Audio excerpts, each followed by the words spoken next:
Hi, my name is Hi from Cloud9, and this is my basic champion guide to Janna. Janna is relatively strong in solo queue since she has a lot of disengage, and the reason you lose a lot of solo queue games is because someone gets caught out, and she's very good at saving those people, so she's pretty good at solo queue, probably around a 7 or 8 since she has a strong lane phase as well, so she's a good champion to play in solo queue if you play support.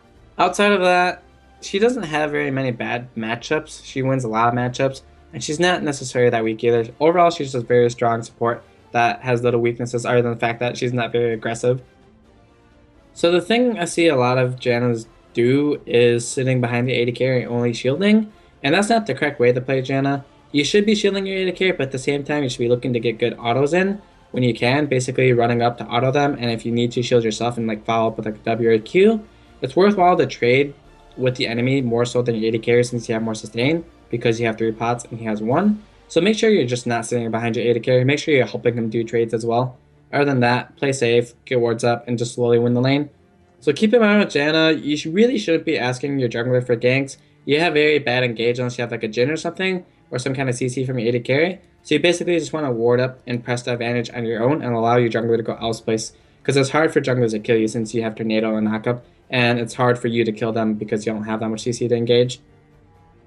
For Janna, you generally want to stay in the back. She's pretty squishy and she's very strong in the sense that she can spam shields and look for good tornadoes. Basically, your entire job is to peel. Keep every member alive that you can. So look around, see who's dying, see if you can save them by tornadoing, shielding, or ulting them. And do your best to keep everyone alive and make sure you don't die either, since you're not very good at going in, so just make sure you keep your team from dying. When team fighting, there are opportunities where you can look to go aggressive, where you can flash Q knock up someone important, or even flash ulti them into your team, basically pulling an insect.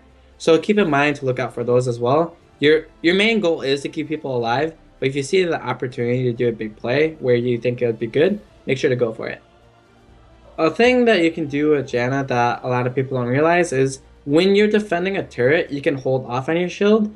Basically, imagine a scenario where all the creeps are dying and now they're face tanking it.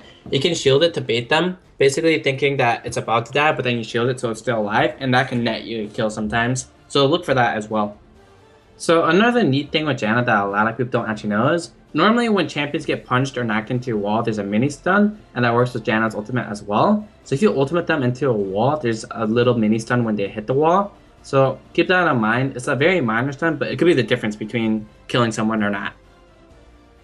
There's a few sets of runes I run depending on what I'm versed. First off, for reds, I will run High Repent if I'm versed on melee, and if I'm not versed on melee support, then I could run armor, or you can just run flat magic pen.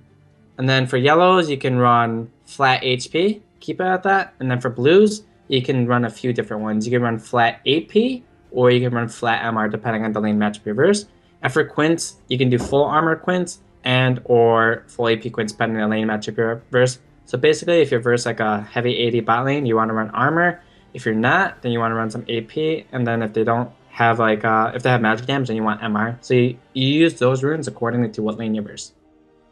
So for masters, I run 0, 18, 12 on Janna. And there's a few things that you could do differently in the resolve tree. You could get tough skin instead of explorer if you're concerned about taking a lot of harass in lane. But I like explorer because a lot of times you die in the river warding or when you're running through brushes and things like that. And just having the extra movement speed is nice. And then the second one is the next point down, the runic armor veteran scars. If you're worried about that, you can run veteran scars, but I feel like runic armor scales better since it works off your ultimate, your shield, and your health pots and things like that. So there's just a lot of synergy with the things you have. Alternatively, I've seen people run 12, 18 in solo queue on Janna, but I personally think it's bad because the only useful point in ferocity is the exposed weakness point. The other 4 points that you're going to get really don't do that much. Like 2% increased ability damage, like your only damage is like W and Q, and it's like nothing anyway. And like getting 18 AP at level 18 is pretty garbage too. So it's just like you gain a lot more for going 12 with the resolve than you do in ferocity. So you should go 0, 18, 12. For skill order on Janna, in most scenarios you will start E. The only scenarios where you do not start E is when you're invading. You can either start a Q or W and then invade, and or where you're defending and you see 5 of them coming in, you can start Q to get a 5-man knockup. But other than that, get E. So for item builds on Janna, you have 2 choices for what you want to do. You can either start Ancient Coin or Frostfangs. The difference between the two is basically Ancient Coin gives you more sustain in lane, Frostfang gives you more money. You want Frostfang in the scenarios where you need some kind of a catch, like if your team has no engage, Frostfang helps out a little bit. Alternatively, you can go the coin if you want to rush the early eye of the Oasis and just have the wards really quickly and start building towards other things. But it's really a preference. I don't really know which one's better. It's just dependent on your playstyle. And then following those money items, you obviously want your Sightstone as soon as possible. And you want to reach 45% CDR on Janna. You normally want to get a Locket, Mikhail's, the CDR boots, and or Swifties, depending on like the team reverse and like Mikhail's.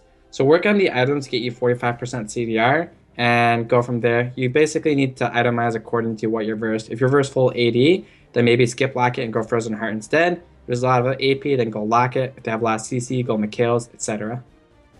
Hello guys, thanks for watching this basic champion guide. Make sure to check out all the rest of the guides over at lawclass.com.